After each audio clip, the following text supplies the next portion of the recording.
what will be the unit?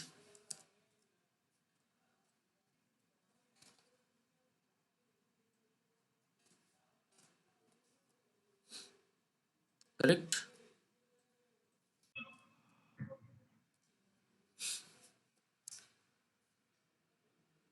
Are the numericals difficult or it is easy to understand?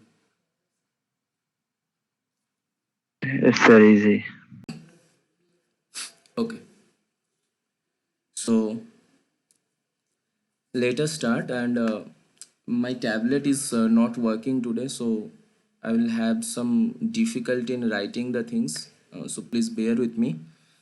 Uh, in question 1, it says that in which case of joining process joining takes place at molecular level? Is it temporary joining? Is it permanent joining? Is it semi-permanent joining? Can anyone answer this question? Is my screen visible, right? So what happens in temporary joining? So the session will be a little bit interactive, so please try to answer the questions, because these things you have already gone through in your first week lecture videos, right? The bolted joints are temporary joining. Right. So bolted joints are kind of temporary joining because there will be no need to damage the work surface uh, like that, and you can assemble it. It is basically assembly process, right? So in assembly process, you are bolting or making the two sheets with nut and bolt, making the assembly, and that's how you basically do the joining. And whenever you want to disassemble, you can do that. That's why it is called temporary joining. And can you tell any example of semi-permanent joining? Rivets are semi-permanent. Right. So why rivets are semi-permanent? Here in semi-permanent joining, you can damage the medium of joining. So if rivet is a medium of joining, you are damaging the rivet only. The workpiece surfaces what you are trying to join, that are intact, right? So there is no need to damage the parent metals as such. So you are damaging the rivets, and that's why it is called semi permanent. And in permanent, whatever welding you have come across, like gas welding or arc welding or whatever welding you are known about, so those welding techniques are permanent joining. So why these are permanent joining? Because you have to have damaged the workpiece surface if you are trying to disassemble the thing. So maybe there can be peeling test, there can be shear test. So there are different kinds of mechanical strength test through which you can basically uh, applying some load over the material and trying to disassemble the joint material. So what should be the correct here? Just a minute.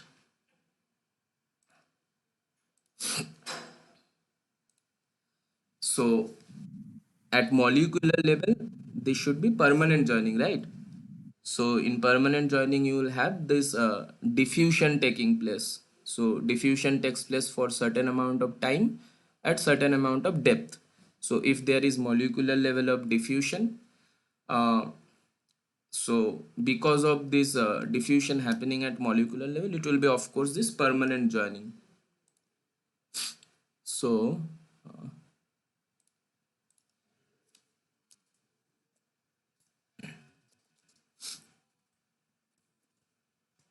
correct answer is 2, right? Let us move to the next question. So, in oxyacetylene gas welding, what are the gas mixture? It is C2H2 or O2, CH4O2 or C2H6O2 or only acetylene?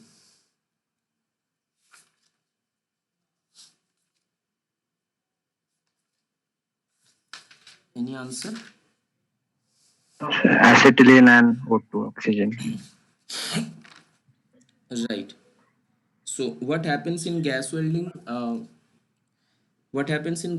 is basically it is kind of oxyacetylene setup.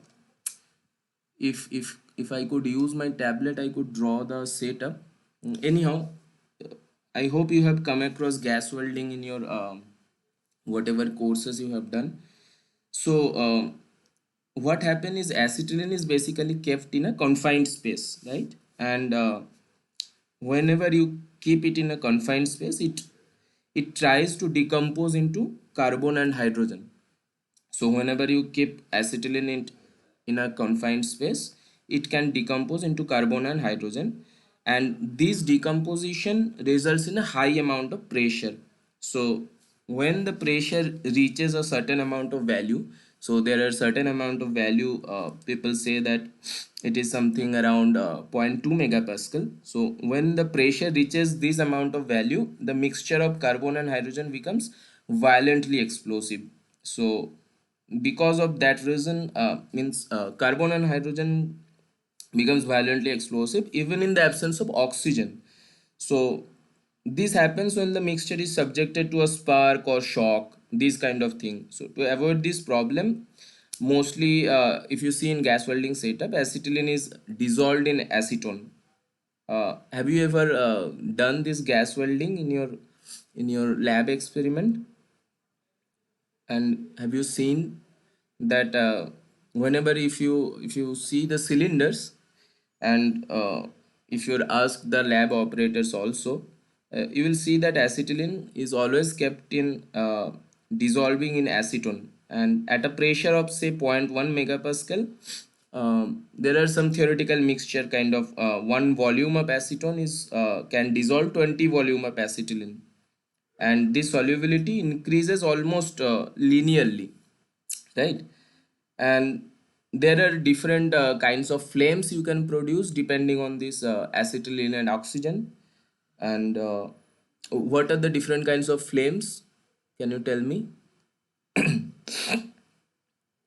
In gas welding, what are the different kinds of flames, or how can you these different kinds of flames? Reducing flame, Right. neutral flame, Right. and oxidizing flame. Right. So in neutral flame, basically oxygen and acetylene ratio is 1:1, right? And in oxidizing flame, the oxygen amount is higher. And what happens in, so in reducing flame, it people, this also is called as carburizing flame, where the acetylene amount is higher, right? Now Yes, if you want to cut a metal throughout, what kind of flame you want to use? Will it be oxidizing or carburizing or reducing? You want to cut it through.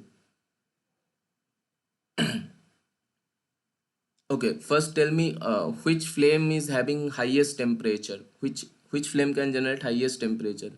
Is it oxidizing or carburizing or neutral?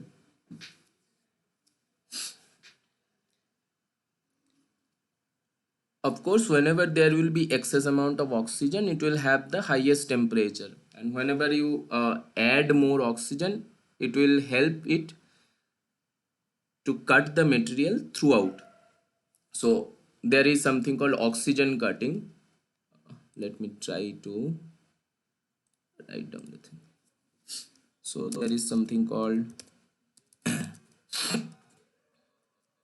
oxygen cutting.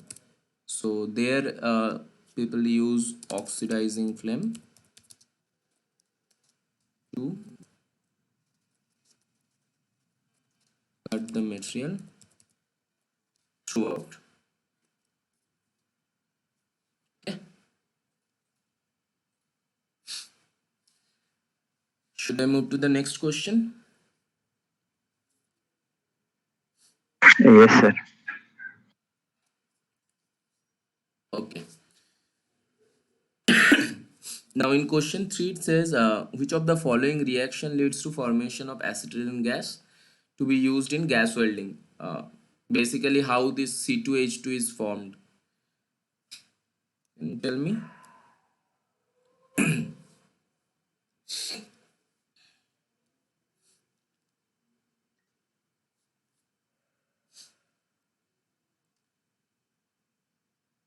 Anyone?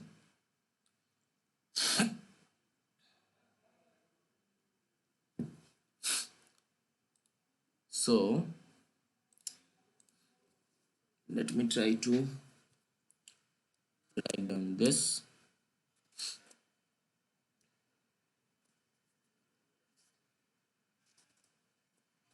What will happen if calcium carbide is mixed with water? What will it form? Form calcium hydroxide and C2H2. So this is how you can form acetylene gas in gas welding. Yeah. Sure. We'll move to the next question. So here you need to match the followings. So there are four different welding. There are four different welding setups. One is gas tungsten arc welding. One is submerged arc welding. One is gas welding, which I already discussed, and another is electron beam welding. Can you match with the second column?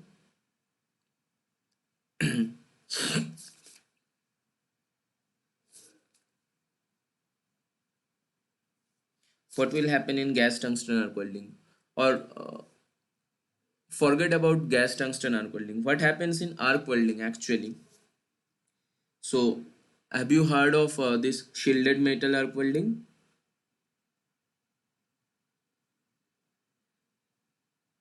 Yes or no?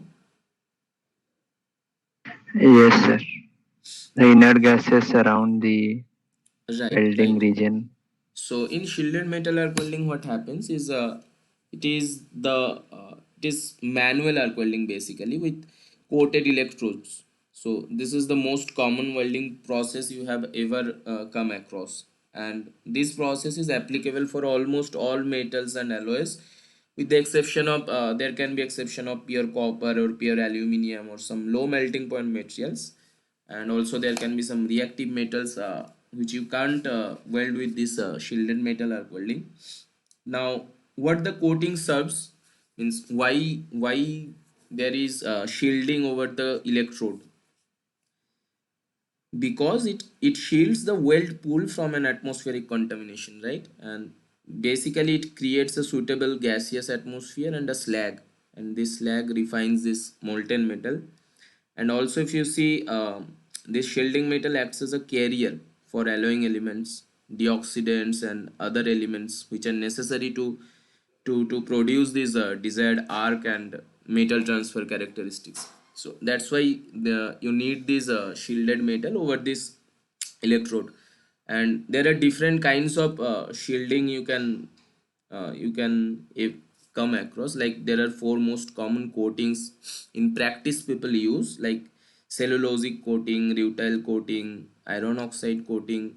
These are different kinds of coating people coat over this electrode to make this flux material and protect the weld pool. Now what happens in gas tungsten arc welding? In gas tungsten arc welding, if you see, the arc is maintained in a non-consumable tungsten electrode and the workpiece in a protective inert gas atmosphere, right? So for gas tungsten arc welding, again, sorry. So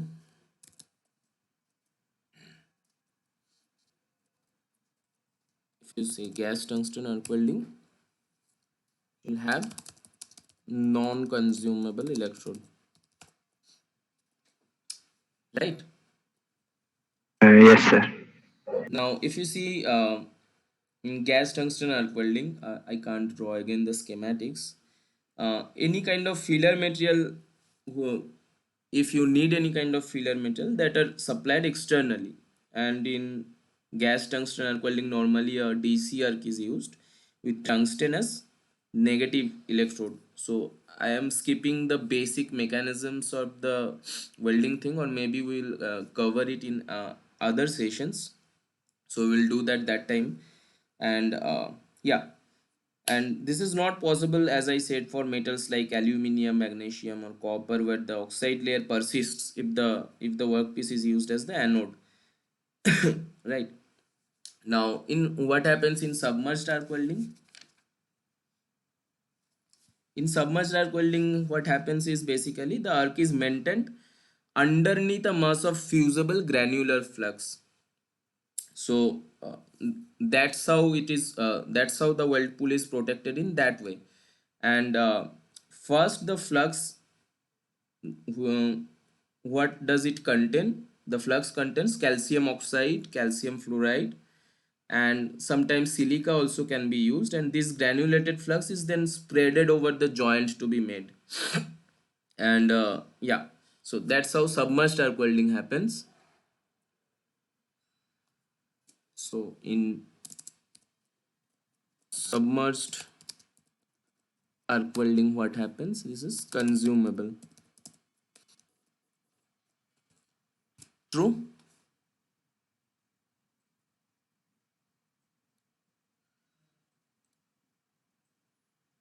And then you have gas welding. What will happen in gas welding? A chemical heat source. Correct. So this is chemical heat source. And then you have electron beam welding.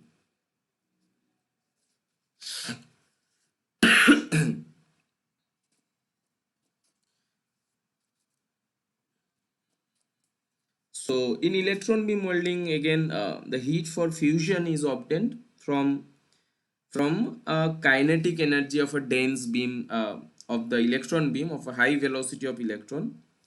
So that's how we can form this kinetic energy, and those electrons are emitted by a cathode and thereafter accelerated by this anode, and then it can concentrate it over a narrow area. Because of that, it will form this high amount of heat, and it can basically vaporize the metal over a narrow region, right? And this should be operated under some vacuum condition, and at some certain amount of pressure, and there will be some amount of voltage. So yeah, those operating voltage can be 20 to 200 kilovolt. So those are some specifications of electron beam welding machine.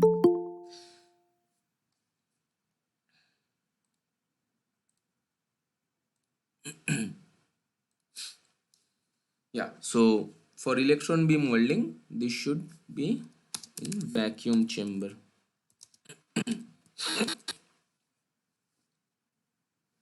Up to this much understood? Yes, sir. Any confusion?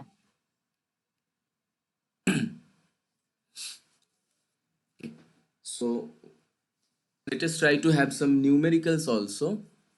So the first numerical, these are some very simple numericals, very simple and objective kind of numericals.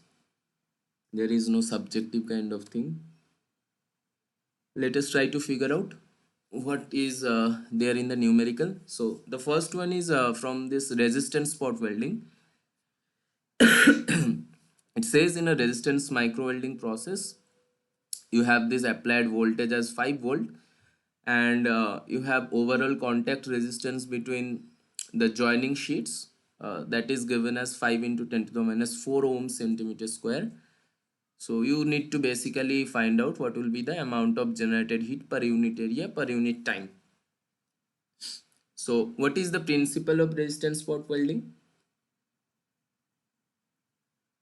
How does the heat generate? Heat generates because of the resistance of the material itself, right? So whatever electrical resistance property of the material is having, because of that, it will generate the heat. So can it be easier to melt steel or copper, which will be easier to melt in resistance spot welding? Can you tell me which one is having higher electrical resistance? Steel. Yes, steel is having higher electrical resistance. and copper can dissipate heat very quickly. So it is difficult to generate heat over copper because of its low electrical resistance. Now in resistance spot welding, how will you generate a heat? So if Q is the heat flux, are you familiar with this equation? Yes, sir. So if you're familiar with this equation, uh, can you tell me what will be the answer basically? So you have your voltage given, voltage is given as 5 volt.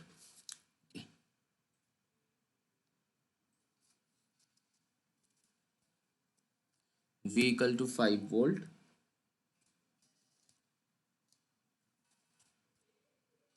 are equal to 5 into 10 to the power minus 4. Next time I need to keep my tablet ready. So I'm skipping the unit part. So voltage is 5 volt, R is 5 into 10 to the power minus 4 ohm centimeter square. And what do you know? V equal to IR, right? So if V equal to IR, from here, what will be the Q?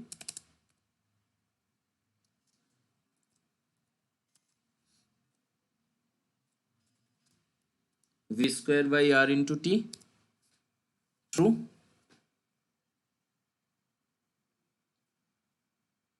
Up to this, correct or wrong?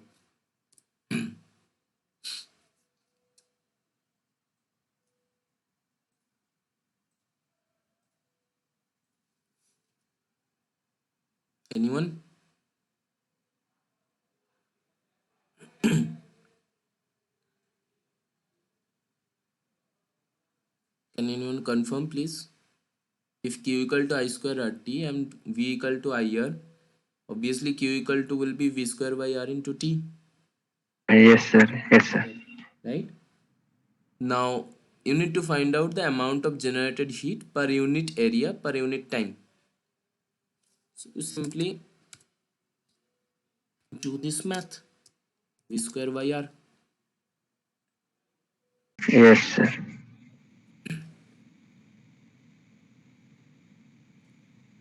Okay, I think in between my video got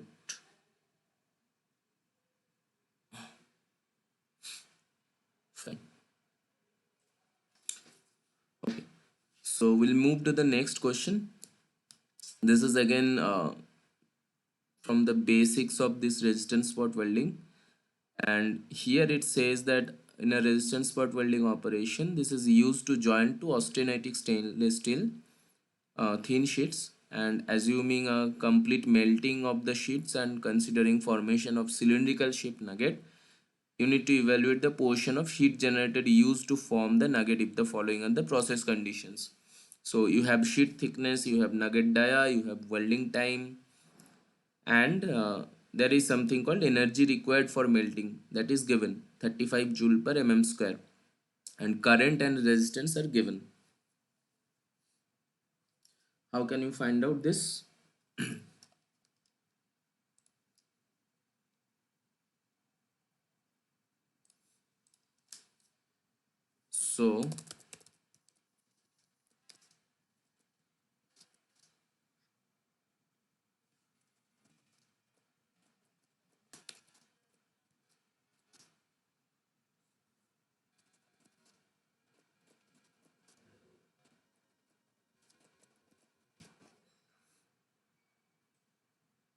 So if this is true, portion of the heat which is used, that can be equal to heat required, which is basically is responsible to melt the material, and the actual amount of heat which is getting generated during the welding.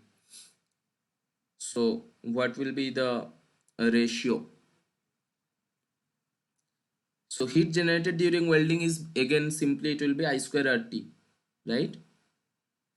And your I value is given, which is 15 kiloampere. R value is given, which is 0.0002 ohm, and Your weld time is also given 0.15 second. So from there you can find out the heat generated during welding, correct? And how can you find out the heat required, which is basically responsible to melt the material? From here you have your energy which is required for melting, that is as equal to 35 joule per mm square. And then you have this nugget dia and sheet thickness, so you can find out the volume very easily, right? So it will be pi by 4 d square into h. So if this is a cylindrical nugget, so you can find out the volume from there. True? Understood?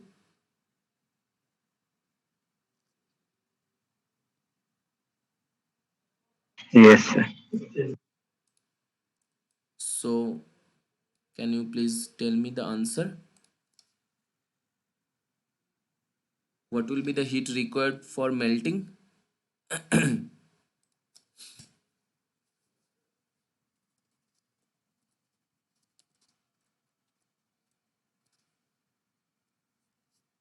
It will be 35 into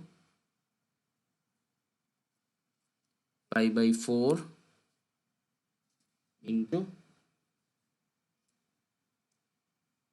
6 square into 2, that is in joule. Is this correct? How much this is coming as? Give me a quick answer.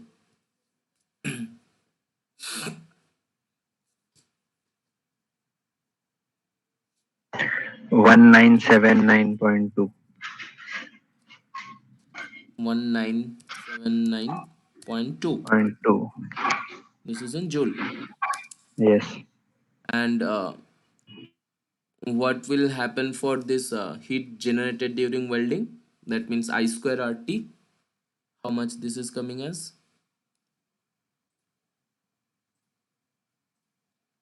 So I is 15 kiloampere, R is this 0.0002 ohm, and welding time is 0.15 second.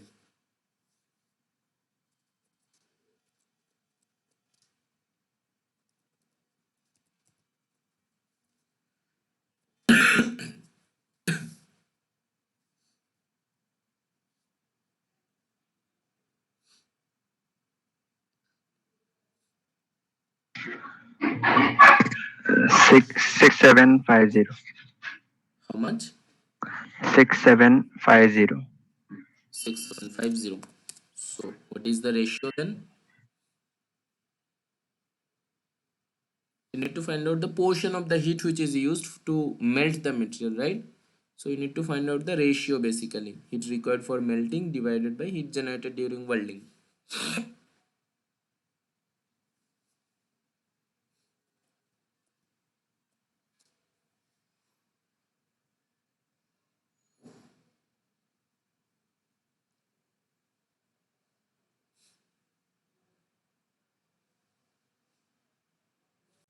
You have your arc current and arc voltage as 50 ampere and 60 volt respectively, and you have your welding speed as 150 mm per minute.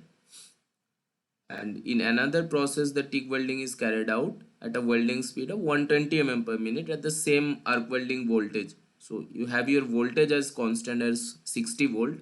Now it says that if the heat input per unit length to the material remains same, so that the weld quality remains same, you have to determine the welding current for the second process. So the trick is here, if the heat input per unit length, what will be the heat input per unit length?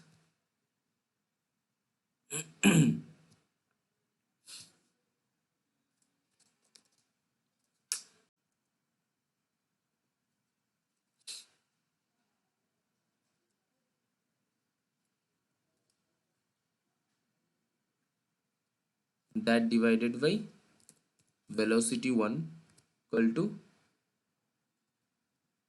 V2 I2 that divided by velocity 2. Right or wrong?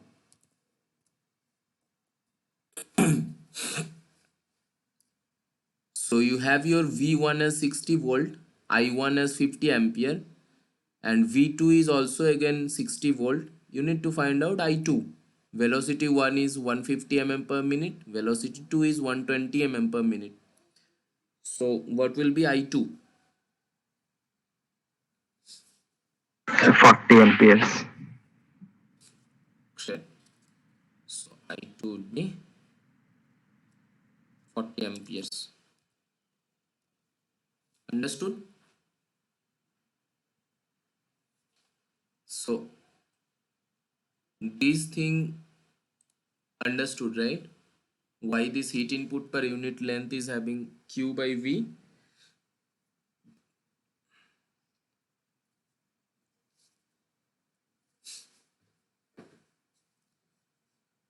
Should I move to the next question?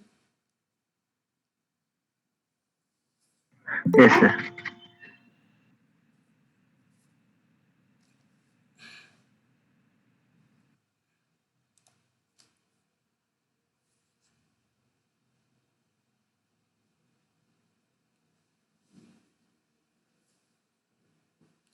So I think in my video there is some problem happening.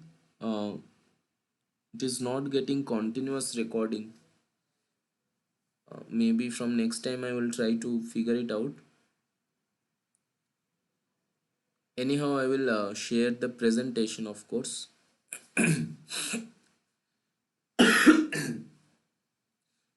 So in question 8, it says that two pipes of inner dia of 100 mm and outer dia of 110 mm each are joined by butt welding using 30 volt power supply. At the interface, 1 mm of material melts from each pipe, which has a resistance of 42.4 ohm. And again, if this unit melt energy is given as 64.6 megajoule per meter cube, and you need to determine the time required for welding. And you figure it out. The concept is very similar to whatever we are going through now. So you have your melt energy given as 64.6 megajoule per meter cube. How can you find out the total melt energy? You need to somehow find out the volume of the material which is getting melted, right? So to get the volume, you have your inner dia, you have your outer dia, and you know that the interface 1 mm of material is getting melted. So what will be the total energy input?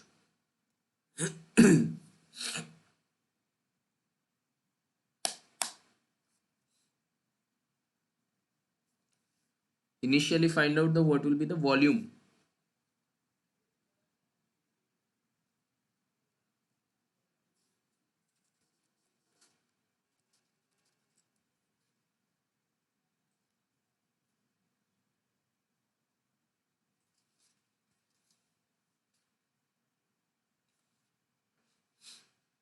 What will be the volume? Pi by 4 into 110 square minus 100 square, that into 2, because 1 mm of material melts from each pipe. So if you are having two sets of pipe from each interface, you will have 2 mm of thickness, right? And this should be converted in meter cube, because you have your melt energy is given as megajoule per meter cube, and these are given in terms of mm. How much this is coming in meter cube?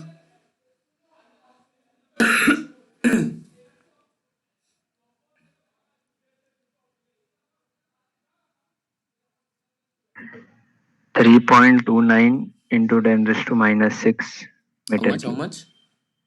3.29 into 10 raised to minus 6 meter cube. I'm assuming you are telling right answer. 10 to the power minus 6. Yes, This is in meter cube. Now, what will be the total melt energy? You have this as 64.6 megajoule per meter cube, and you have your yeah, and you have your volume of the material. So that should be multiplied with 64.6.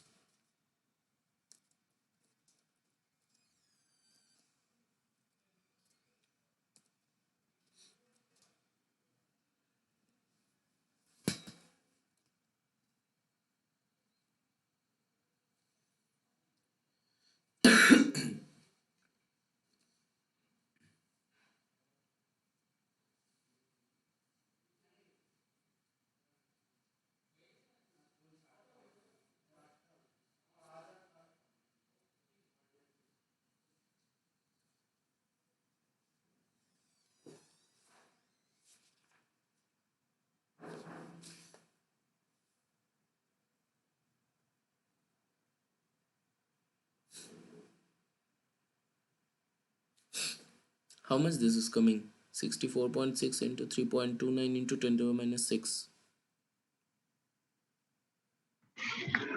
212.534.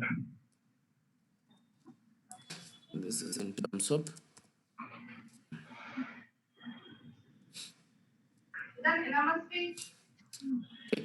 Now you need to find out or you need to determine the time required for welding.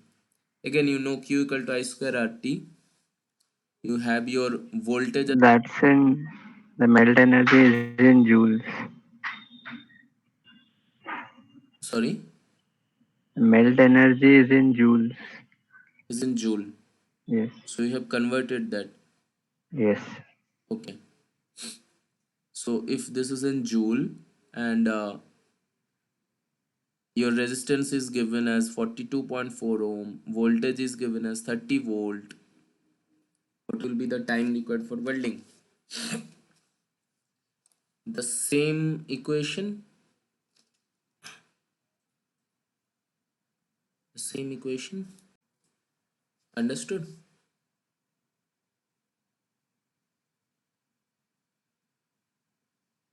yes, sir.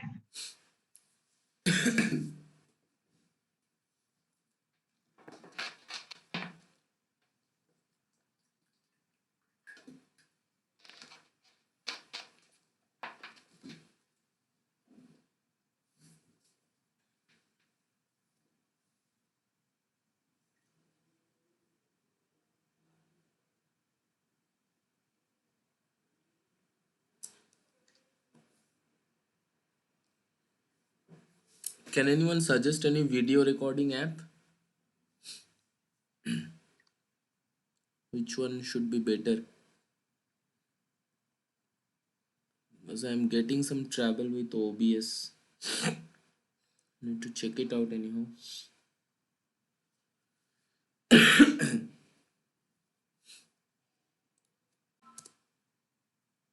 FCC.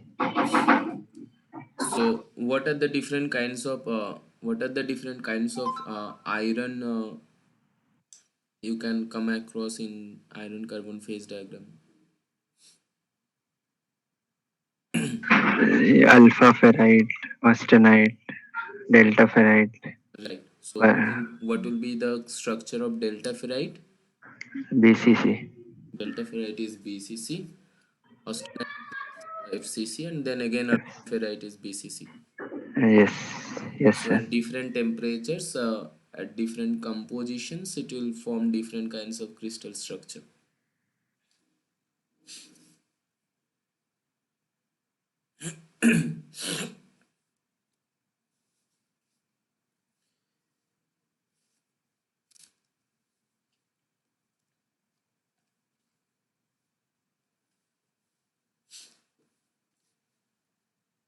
Can you try to find out for this numerical? So, this is from phase diagram again, and Yeah, there is this concept of tie line, and you need to find out what will be the fraction of solid and what will be the fraction of liquid. So here in binary phase diagram you have your metals P and Q. The figure is shown as follows, and here this alloy X contains 60% of B and 40% of Q, which is by weight, and is cooling from the liquid to solid state. Need to basically determine the fraction of solid and liquid at 1250 degree.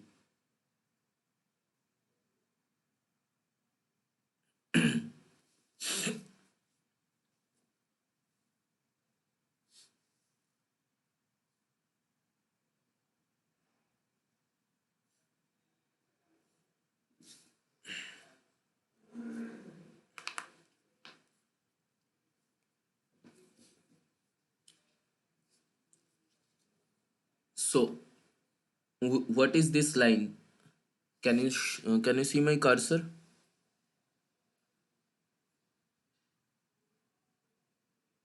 Yeah, it's liquidus line. And this is solidus line, right?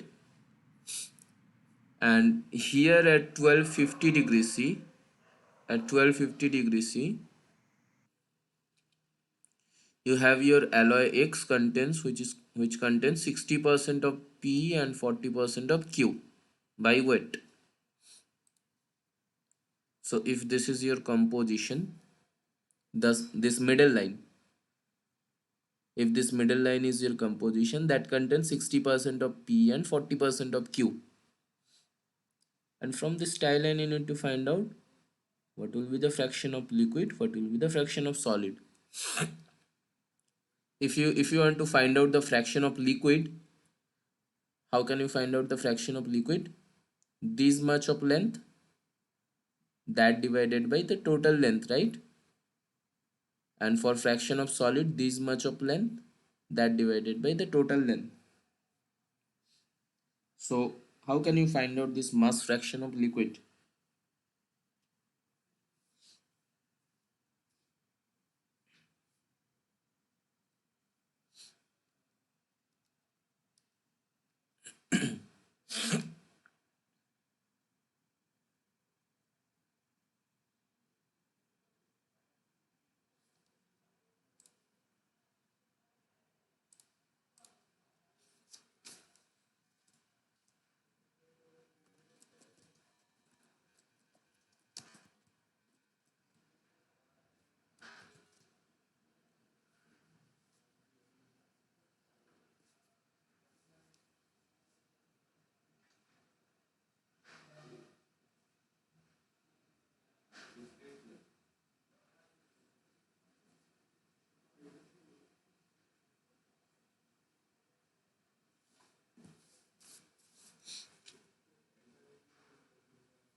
How can you find out this? 68 minus 40 divided by 68 minus 32. Great. So for this solidus line, okay, so let's say this is C alpha, that minus you have your actual composition. C alpha is basically the fraction for the solidus line, right? And then you have your C alpha, that minus C liquid, correct? Now your C alpha is given as 68% from the figure.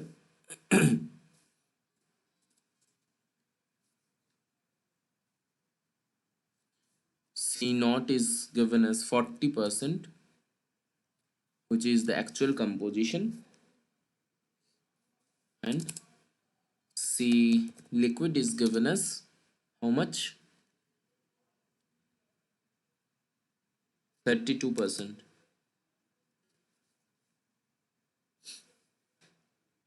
right?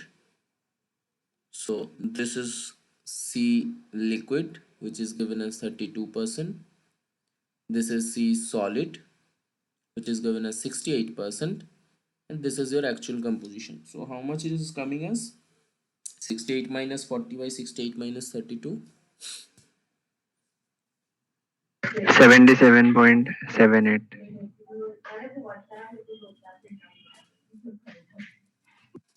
So mass fraction of the liquid is 77.78. Yes. So what will be the mass fraction of solid then? 100 minus this.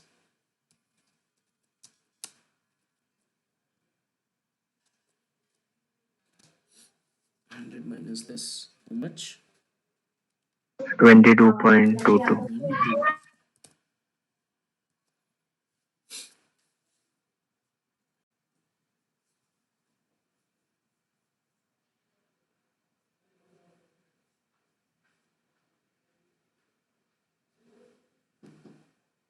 Understood, right? Yes, sir.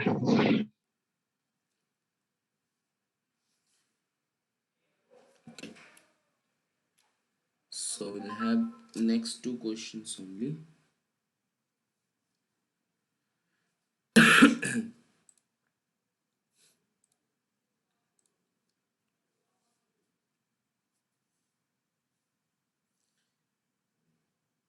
This is from a binary system. So this was a completely soluble. What is this kind of thing? This kind of phase diagram. Are you familiar with this complete solubility? Yes, sir. So here you are getting complete solubility for liquid and solid. Solid and liquid both will be completely soluble in each other. So after cooling, there will be no phase separation as such. What happens in general in binary alloy phase diagram? There will be phase separation, phase segregation, and it will form intermetallics over there if you are joining two different metals, right? So in binary system, you have your uh, two metals A and B uh, with liquid of 20% A, 80% B is coexisting with a solid of 70% A, 30% B. For an overall composition of having 40% A, you need to determine the fraction of solid. This is again the concept is same from phase diagram. Maybe it would be better if I could draw the figure. Anyhow, you have your overall composition as 40% A, and then for this you simply just need to find out what will be at the liquidus line, what will be at the solidus line. And yeah, for A and B, a liquid of 20% A is coexisting with a 70% of A.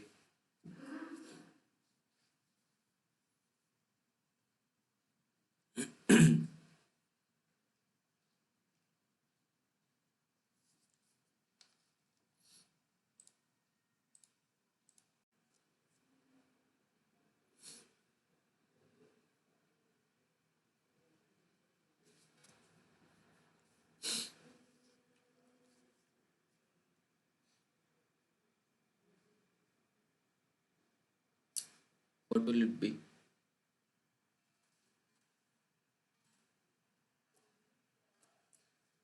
What is C naught? The overall composition is 40%.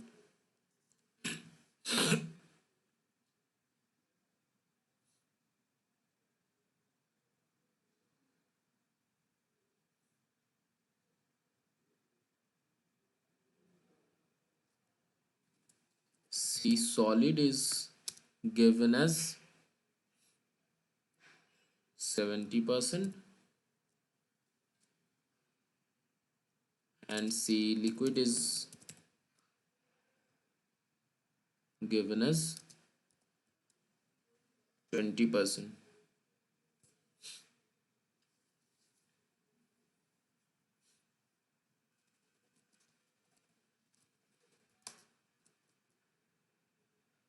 What will be mass fraction of solid then?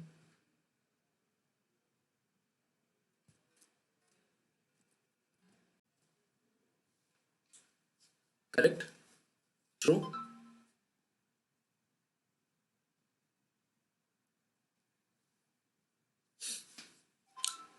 Understood, right? Yes, sir.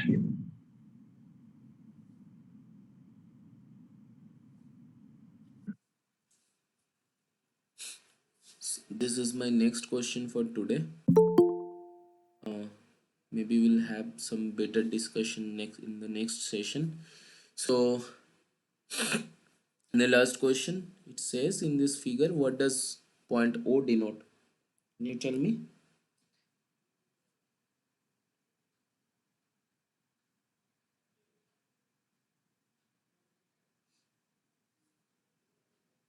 So, point O denotes it is called as triple point. Have you heard of this triple point? If Yes. if you see in phase diagram, so phase diagram is basically kind of plots or maps of phases that exist in you can say it, you can say it in that exist in equilibrium, which are function of what? There is temperature, there is pressure, and there is compositions, right? So these are function of three different things: temperature, pressure, and composition. These three parameters or variables are called what? Degrees of freedom, right? And if you see, the number of degrees of freedom is basically the number of independent variable that must be specified to define the state of system. Correct, na? So in terms of Gibbs phase rule, what do you know?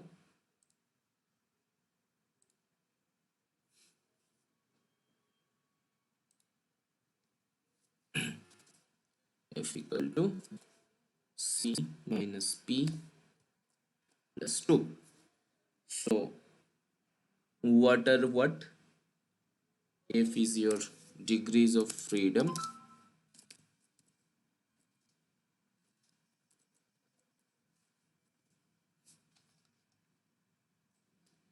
If F is degrees of freedom, what is C? Number of components. What is P? Number of phases, right? Now for this case, here all three phases are in equilibrium, right? At this point, point O, all the three phases, solid, liquid, and vapor, all are in equilibrium.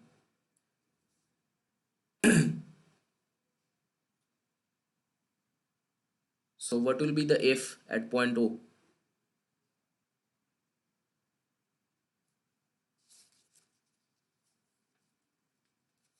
Hmm? Zero. Right. So triple point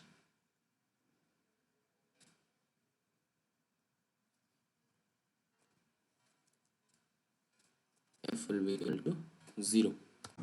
So I could not understand. Can you say once again? The last question. Yes, components. What are the components are here? So this is a basically a single component system. So this is for let's say you are thinking of as water.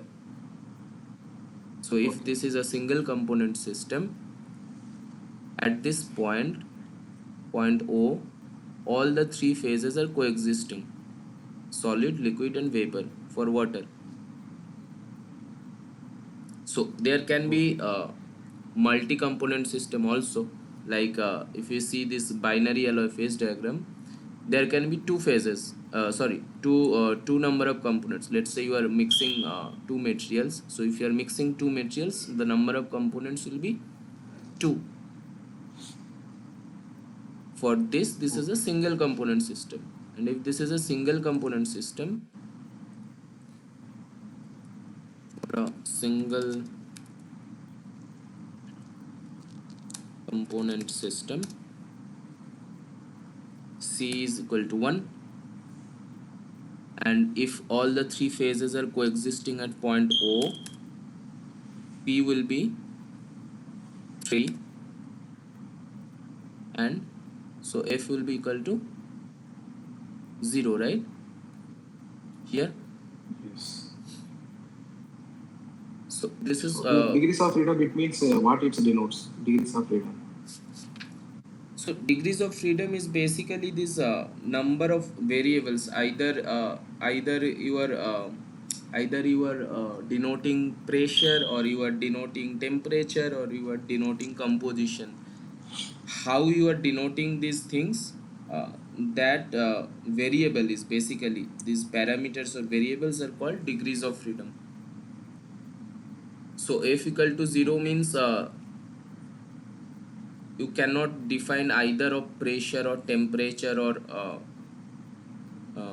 this what is this composition, Okay.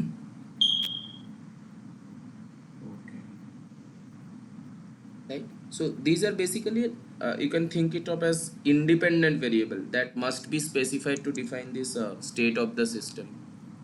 So if this is not independent, so for here you have to have define all the three parameters altogether.